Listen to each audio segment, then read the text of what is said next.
Okay, let's take a look at graphing exponential functions. So the first one I want to look at is 3 to the x. Um, one side note before we actually get into this stuff.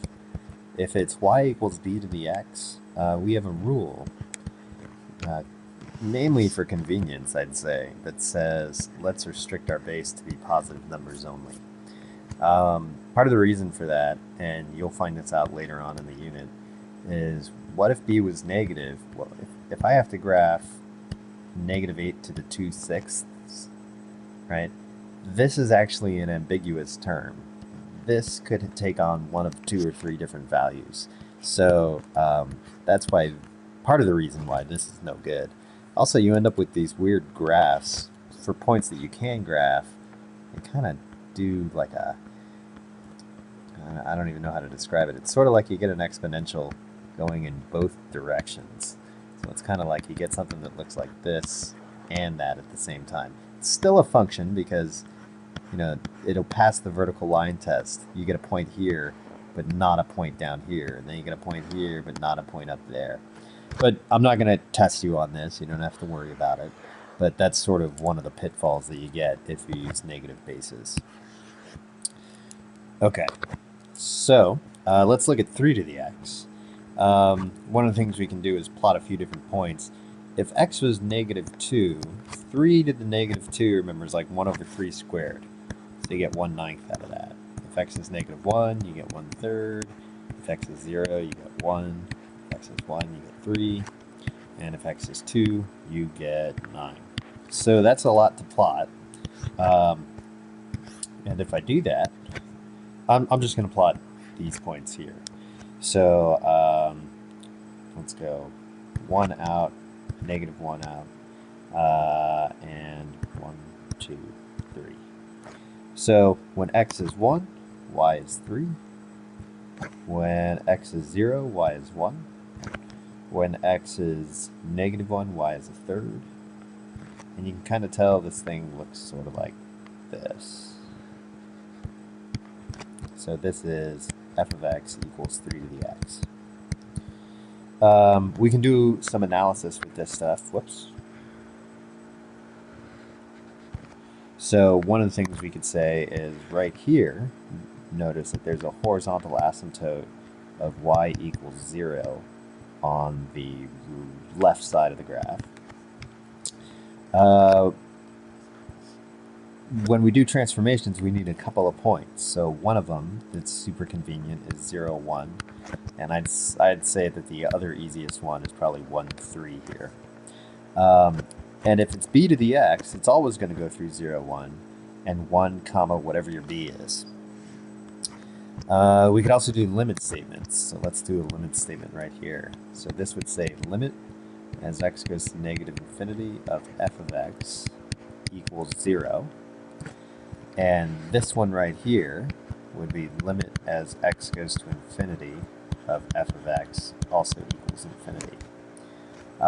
We can also state the domain. You're allowed to plug in any x you want. And range, you're only going to get positive numbers, so y is greater than 0. Or you could also say, you know, something like y is in 0 to infinity if you prefer that type of notation. And I think that about covers it. One thing to note is if I did y equals b, or not b, let's do 3 to the negative x, remember that's the same thing as 3 to the negative 1 to the x. So that would be 1/3 to the x.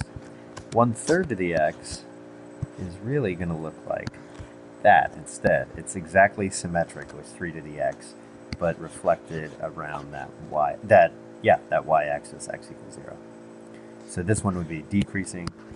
This one here, the original one that we did on this side, increasing. Okay, so let's do a transformation problem.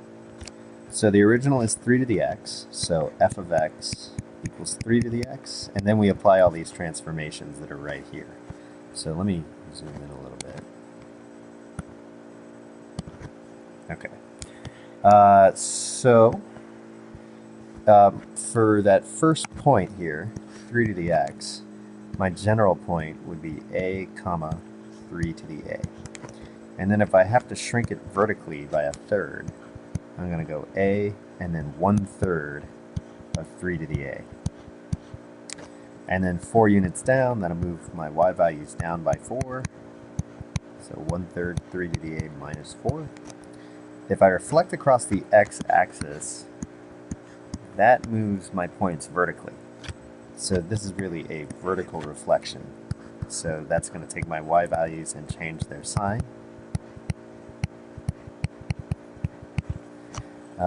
2 units to the right is going to move my x values, increase them all by 2. Horizontal stretch by 5. That'll multiply all my x values by 5. And then reflect across the x-axis, or sorry, the y-axis. That's really, if you think about it, this point right here would turn into this point right there. That's a change in the x values. So all my x values change sign. Okay. So here's my point on G. So that means that if I plugged in this x value into G, whoops, negative 5a minus 10, this x value, I get that y value. So negative 1/3 3 to the a plus 4. Whoops. So if I plug in that x value, I get that y value. Okay. Well, nobody wants g of negative 5a minus 10. They want g of x. So if we make that x, then I know that x plus 10 over negative 5 is going to be a. So now I can rewrite this g of one ugly thing equals another thing. So g of, instead of negative 5a minus 10, I'm going to write x equals negative 1/3 3 to the a, which I can now replace with this. So that's x plus 10 all over negative 5. And then I've got plus 4. Okay, so let's do some more analysis here. I know that a 3 to the a on f turns into negative 5a minus 10, negative 1/3 3 to the a plus 4. And 2 points on the original graph would be 0, 1, and 1, 3, which we even did way up here on these 0, 1, and 1, 3. And we also know we have a horizontal asymptote of y equals 0 on the left. Okay, so 0, 1 was my a 3 to the a. So a turns into negative 5 times a minus 10, so negative 5 times 0 minus 10, so negative 10. And 3 to the a was 1, so this part right here is 1. So that turns into negative 1/3 plus 4, so 3 2/3. 1 is my a here, and so that turns into negative 5 times 1 minus 10, so negative 15.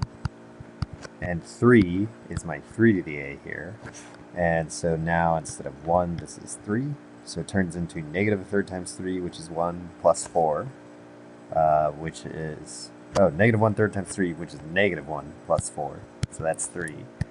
Horizontal asymptote of y equals 0 is like making 3 to the a 0, and so that's going to turn into making this term 0, so it's just going to be horizontal asymptote of y equals 4.